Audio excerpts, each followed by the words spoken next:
गुरु उत्सव, इस उत्सव का नाम दंडोत्सव है। इस संबंध में एक कथा आती है कि इनके गुरुदेव श्री श्यामानंद जी श्री वृंदावन में जब वास करते थे तो नित्य प्रति सेवा कुंज में सोहनी लगाते थे। सोहनी लगाना हमारे ब्रज की बहुत बड़ी उपासना है, जिसे साधारण भाषा में कहते हैं झाड़ू लगाना, तो यहाँ सोहनी लगाना कहते हैं। तो रोज सेवा कुंज में सोहनी लगाते थे। सेवा कुंज में प्रिया प्रीतम नित्य विहार करते हैं तो इनको एक अपार सुख मिलता कि मेरे श्यामा श्याम यहाँ विहार करते, मुझे सोहनी सेवा का सौभाग्य मिला, मैं उनकी दासी हूं। बाहर वो सोहनी लगाते समय बड़े गौर से वो एक एक लता के नीचे एक एक चरण चिन्ह को देखते, कहीं प्रियालाल के चरण चिन्ह तो नहीं है, कहीं किसी लता के नीचे प्रियालाल विराजमान तो नहीं हुई।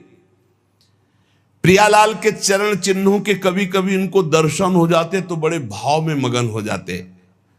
कभी कभी युगल चरणारविंद के दर्शन होते। कैसे पहचान होती कि प्रियालाल के चरण चिन्ह? क्योंकि प्रियालाल के चरण में 19 चिन्ह हैं, चरण चिन्ह। सबके साधारण चरण ऐसे, प्रियालाल के चरणों में चरण चिन्ह हैं, उनको देखकर पहचान होती ये युगल सरकार के चरण चिन्ह हैं।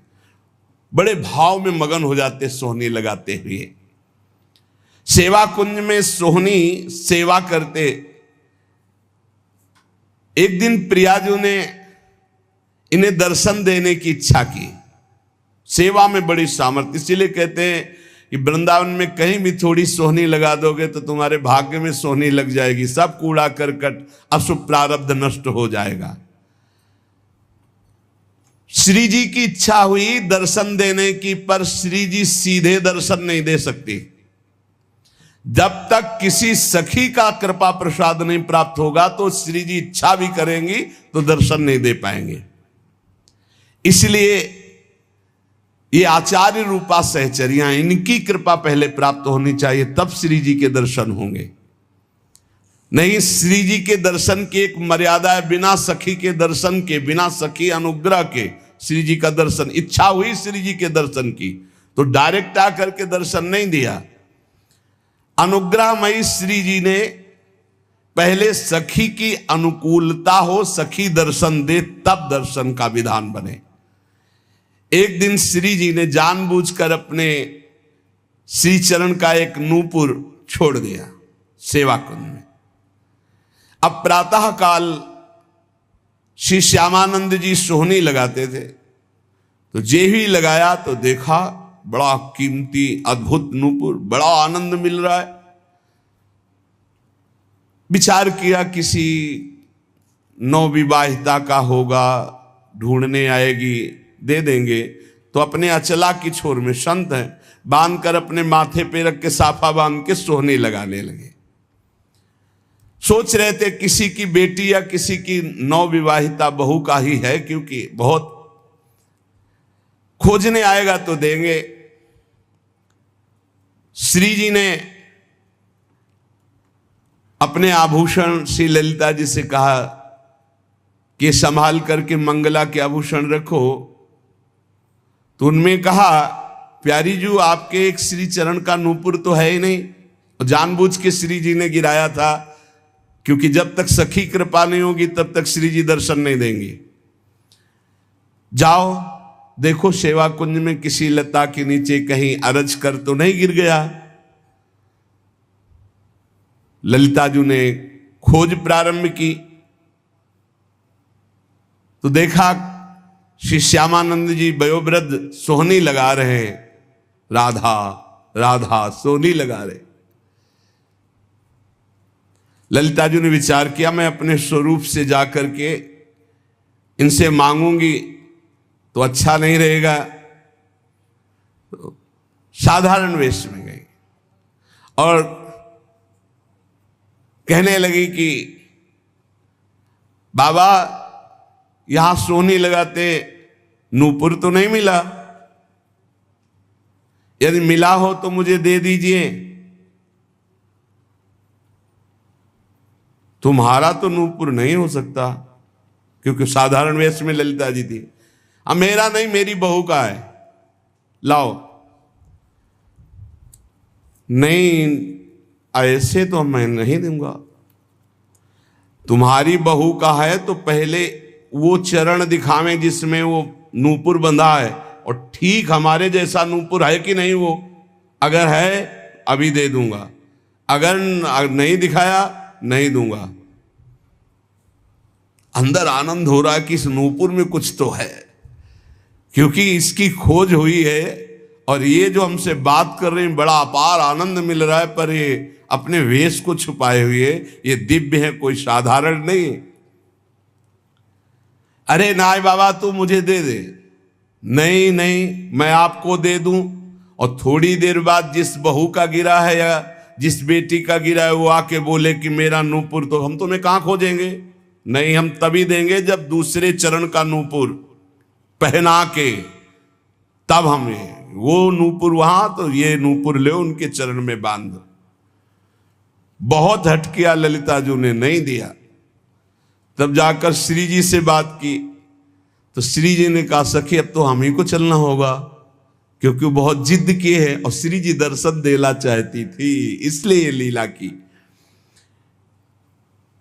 और सखी देखिए रोज मेरी कुंज की सेवा सोहनी सेवा करता है, चलो इसको निहाल करते हैं। देखो कैसी हमारी करुणामयी स्वामिनी,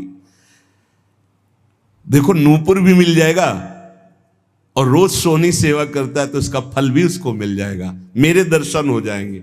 श्री जी उतावली है दर्शन देने के लिए, इसलिए हमारी स्वामिनी जैसा स्वभाव किसका, सहज स्वभाव पर्यो नवल किशोरी जी को मृदुता दयालुता कृपालुता की राशि है, स्वयं दर्शन का विधान बनाती, अपने नूपुर छोड़ दिए। श्री जी ललिता जी के साथ आए। ललिता जी ने कहा देखो इनके चरणों की तरफ देखो, वो नूपुर है ना, ऐसा है ना नूपुर, उतारे देख, हाँ साष्टांग चरणों में लौट गए। श्री जी की करुणा देखी, इशारा किया मैं बांधू। श्री जी के चरणों में नूपुर बांधा, और श्री जी ने वरद हस्त श्यामानंद महाप्रभु के मस्तक पर, क्या सौभाग्य। ये कथाएं नहीं है, यही की सत्य घटनाएं हैं। ये घर है श्री जी का घर, ऐसा न समझो किसी युग की कोई हम कथा कह रहे हैं, ये घर है श्री जी का प्यारे। यहां आज भी श्री जी कैसे तुम्हें हम बताए, बस वाणी की सामर्थ्य नहीं, कहा कहो एक जीव सखीरी बात की बात बात। श्री जी दुलार कर रहे श्यामानंद, मेरी कुंज की सोहनी लगाने वाली मेरी ये सखी है, दुलार कर रहे। अपने कर कमल से श्री जी के अति दुर्लभ ब्रह्मेश्वरादि सुदरूह पदारविंद, उनमें नूपुर पहला रहे श्री श्यामानंद जी। श्री जी बहुत प्रसन्न, लौट गए फिर चरणों में, तो अपने श्री चरणों की जो नूपुर बांधा था वही झनकारते हुए ऐसे मस्तक में किया, तो नूपुर की दिव्य छाप श्यामानंद महाप्रभु के मस्तक पर पड़ गई। अब तो प्रेम मगन डूबे हुए आए, तो उनके गुरुदेव श्री हृदयानंद जी ने देखा, श्यामानंद जी के मस्तक में छाप देख करके कहा कि ये आज कौन सी मस्ती है, और ये संप्रदाय के विरुद्ध छाप कैसी लगा ली, नूपुर की और ऊपर से रज, तो वैसे चिन्ह बल गए। ये मनमुखी मस्तक पर छाप कैसी जो हमने दी वो तो नहीं लगाई।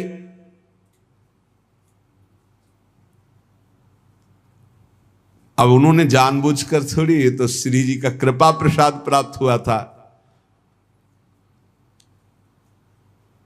उन्होंने कहा कि ये मनमुखी छाप गुरुदेव नहीं है, ये इष्ट देव ने छाप लगाई है। डांट करके कहा नहीं नहीं, ऐसा लगता है, देखो ध्यान से समझने की बात है कि भला श्री जी ऐसे कैसे, देखो बड़े यहां रहस्य की बात है। यदि दैन्य होकर आप भगवत आराधना में हो तो गुरु को भी पता नहीं लग सकता, ऐसी शिष्य की ऊंचाई हो सकती है। शिष्य की ऐसी ऊंचाई हो सकती कि गुरु को भी पता नहीं लग सकता। ध्यान दो, बड़ा विचित्र एक खेल है। दैन्यता से नाभाजी सेवा में लगे हैं, तो अग्रदेवाचार्य की जहां स्थिति मानसिक सेवा में, वहां वो तो विचार में लगे, वो पंखा से हटा दिया जो जहाज डूब रहा था सेवक का, उसको। कितना बड़ा महान ये बात है। शिष्य की मानसिक स्थिति गुरु को पता हो, ये कोई बड़ी बात नहीं, लेकिन गुरु की मानसिक स्थिति में शिष्य का प्रवेश हो जाना, ये बहुत बड़ी बात है। हृदयानंद जी ने सोचा ये बहाना बना रहा है, डांट कर का इसे शीघ्र धो डालो, जो आज्ञा। श्यामानंद जी ने बहुत धोया, रगड़ रगड़ के, छाप नहीं छूटी। श्री जी की लगाई हुई चिदानंद छाप कैसे छूट सकती। हृदयानंद जी ने तो यह अर्थ लगाया कि इन्होंने ठीक से धोया नहीं, अतः स्वयं बोले इधर आओ, और रगड़ रगड़ के इतना घसा कि मस्तक से रक्त निकलने लगा, पर छाप नहीं छूटी। तब वो सहम गए और कहा सत्य, श्री जी की छाप लगाई हुई है। तो उनका हाँ गुरुदेव, उनका धन्य है, तुम्हारा जीवन धन्य। विश्वास हो गया कि श्री जी ने तुम्हें स्वीकार कर लिया है। जो वैष्णव जन और सब थे बोले धन्य है। पर हृदयानंद जी ने कहा कि फिर भी हम ये मानेंगे कि तुमने हमारे तिलक की जगह छाप लगाई, इसलिए अपराध है। इसलिए हम वैष्णव समाज में दंड निर्धारित करेंगे।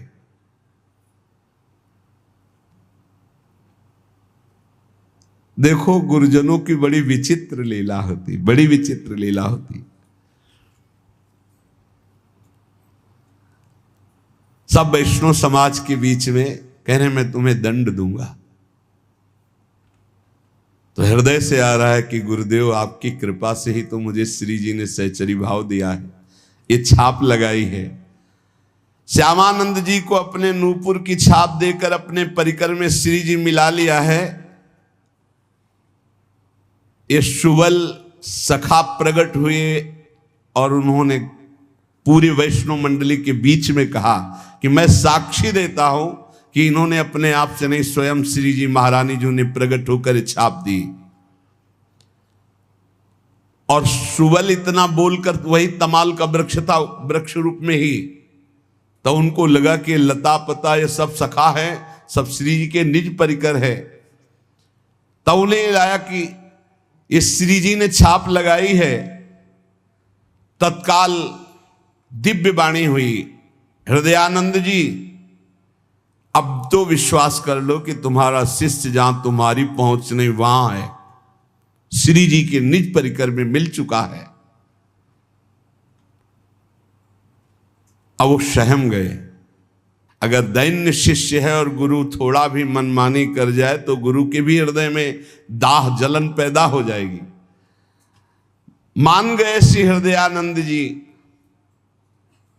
श्री हृदयानंद जी मान तो गए, लेकिन उनका हृदय जलने लगा कि गलती हो गई, शिष्य के प्रति गलती हो गई। वैष्णवों ने कहा कि देखो हृदयानंद जी, आपने हम सबको एकत्रित किया था श्यामानंद जी को दंड देने के लिए, लेकिन आज हम आपके ऊपर दंड लगा रहे हैं क्योंकि आपने गलत किया। अपने शिष्य के माथे को इतना रगड़ा, रक्त प्रवाह, और वो कह रहे हैं श्री जी ने किया, फिर भी आप नहीं मान रहे। तो तमाल वृक्ष से सुबल सखा प्रकट होकर के साक्षी दिया। तो अब ये दिव्य है जो वाणी आपके अंदर आकर विश्वास दिलाई, तो अब हम आपको क्षमा नहीं करेंगे। इसके प्रायश्चित में 12 दिन तक आपको संतों को प्रसाद पवाना होगा, अखंड 12 दिन कीर्तन चलेगा, भगवत चर्चा चलेगी, ये दंड है आपको। तो उस दिन से दंडोत्सव मनाया जाने लगा हृदयानंद जी के। श्यामानंद जी तत्काल समस्त वैष्णवों के समक्ष खड़े होकर हाथ जोड़कर कहा कि गुरुदेव को जो ये दंड शब्द कहा गया है ये मैं स्वीकार करता हूं, आज से ये दंडोत्सव मैं करूंगा।